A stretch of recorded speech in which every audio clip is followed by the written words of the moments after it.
Hey guys, and welcome back. I'm Rachel O'Leary, and today we're up in my living room to do another update on the Fluval 5-gallon spec.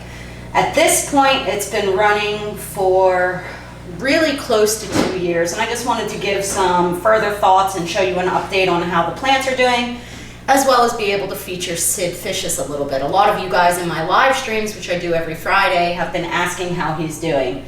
So I thought today we'd do a water change, clean up the tank, take a look, and just talk a little bit more about some of the pros and cons of this particular aquarium setup.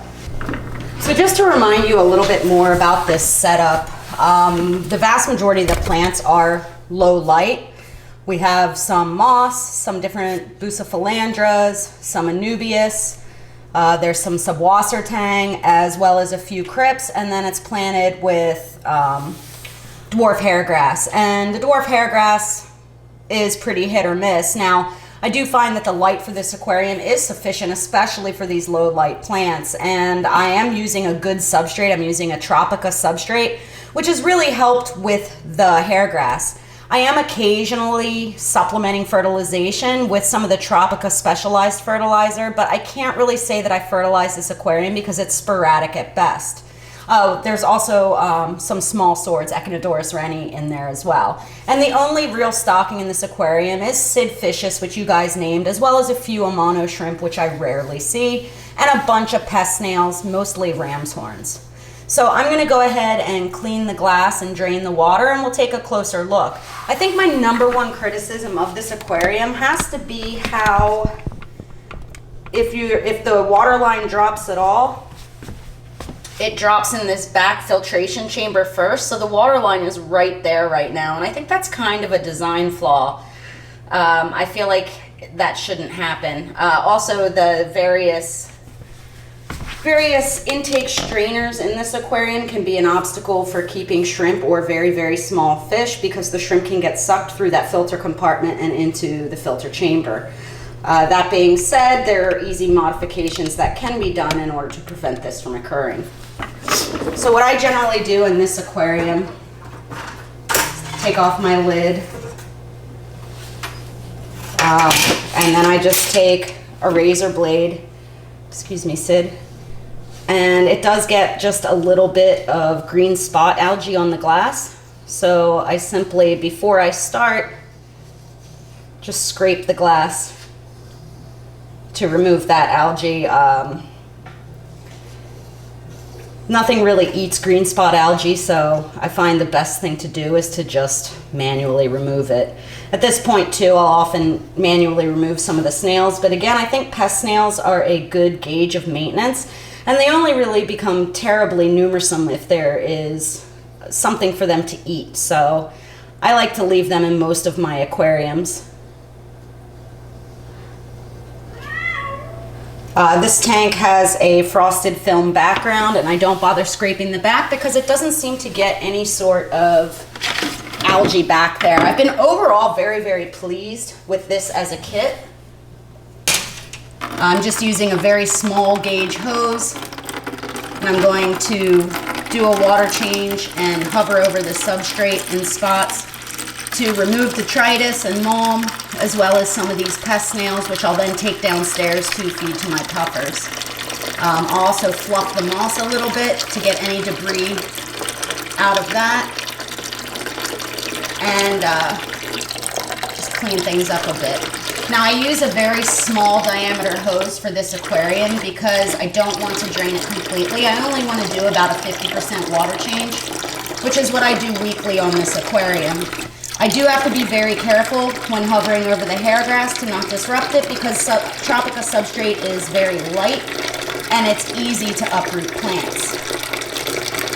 This tank is fed extremely lightly, so there's not a whole lot of accumulated detritus for me to remove. About once a month or so, I also hack back the moss and trim any plant leaves that need it, but because this tank is not really fertilized, and because most of the plants are pretty slow growing, the maintenance on it is very, very easy. I really just do a water change and refill. I go back and forth a lot on whether I'm going to keep this tank running or not, because it's easy for me to forget to take care of it when it's out of the fish room. That being said, I think it's relatively successful. So I'm going to leave it for the time being. Plus, Sid Fishious is super happy. At this point, I'm just going to go and remove any more snails that I see. Drop them into my little bucket that I have. And pull out little stray pieces of moss, which tends to infiltrate everywhere. Sometimes this happens where you disrupt other plants, but I don't really want the moss all over the aquarium.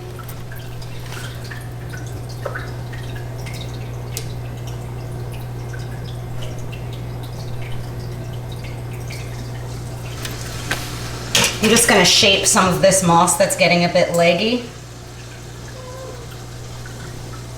so that it hugs the wood a bit better and is a little bit further from the glass.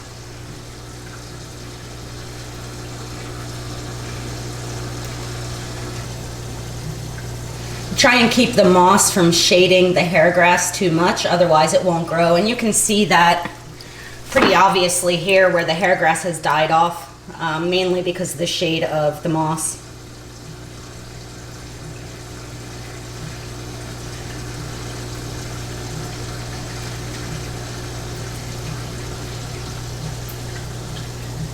Sometimes I'll just tuck the moss back into the wood further. Then I remove the filter media to clean it. You can see the plant roots have infiltrated the sponge that I use. I just put that into my bucket and swish it out gently.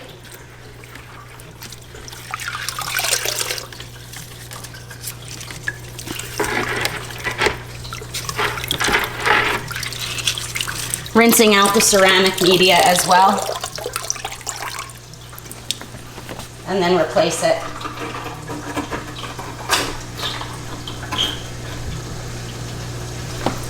Now I reversed where that plant was because it was starting to get a bit droopy hanging out the front, and I think it'll do better by being in the back there. I'm just gonna go get some water to refill, and really that's about all I do to this aquarium. It's very, very simple. Now because I have a well, I don't need to pre-treat my water, but if you were doing this at home and you had city water, you would want to either treat the aquarium for the total volume of the aquarium with your water conditioner or treat each individual container with water. I like to just slowly pour the water back in through the filter compartment. Now if you haven't rinsed your filter media, this can make quite a mess. However, I find it to be the easiest way for me to refill this aquarium without disturbing all the plants in the aquarium. Now another thing that's important to do with these little kit aquariums with these plastic lids is to actually clean the lid, because they get quite dusty very quickly. And that can block a lot of the light. So I always make sure each week at maintenance that I scrub down the lid as well to try and keep it from getting cloudy. It only takes a second, but it makes a big difference. I also wipe down the outside glass in order to keep things looking nice and sparkly clean in my living room. And I simply replace the lid to keep Sid Fishious in there. And we're good. So let's take a closer look at him and talk a little bit more about how he's doing. Now, one of the things that I really like about this spec, and what I think makes it incredibly appropriate for a fish like Sid, a Betta splendens, is that this discharge nozzle is really adjustable. So I have it bouncing off the front glass, so that back third at the top is really slow moving for Sid and his super long fin.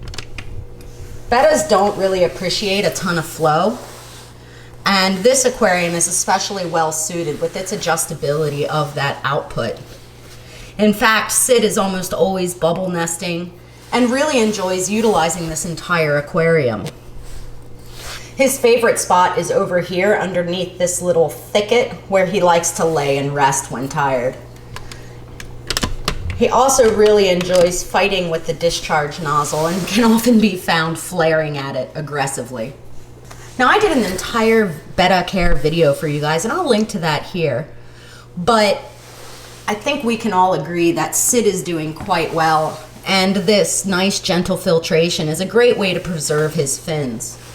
Now Sid is fed just some simple Betta pellets most days with the occasional treat of frozen or freeze-dried worms. And he's doing really, really well. Let me know what you guys think of this aquarium. I'm still sort of on the fence. I think it's kind of a mess. I think I need something here. But, you know, all in all, it's healthy. The plants are super healthy. The fish is super healthy. And I have to consider that a success. So the main goal of all my planted aquariums is longevity and health. And while this one may not be as carefully aquascaped as I would like, I do think I've definitely achieved a healthy long-term aquarium, and the fish is certainly happy. As always, thank you for your continued support. Let me know below if you have any comments, suggestions, or questions. Stop by my Instagram as well as my Facebook and my website, MsJinx.com, where you can find my upcoming speaking engagements, my current stock list, and information on all things nano. Now, hopefully, as long as it doesn't snow again this weekend, I'll finally be able to get the greenhouse really growing. So stay tuned for the continuation of summer tubbing.